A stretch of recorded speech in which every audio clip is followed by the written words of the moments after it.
Көп айымдар менен иштешесиң да анан баягы сүйүнүчтүү жерлери эмне?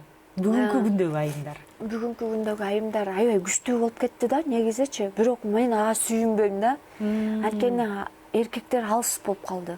Өзүңүз деле көрүп атасыз го, көп эркектер анан жумуш жок, анан карыз болуп кеттим, анан бул болуп кеттим деп депрессияга кирип кетип, айымдар алардан күчтүү болуп, сен отур анда үйдө бала карап, мен иштеп кетем деп эркектерди өзүбүз алыс кылып коюп атабыз да айымдар.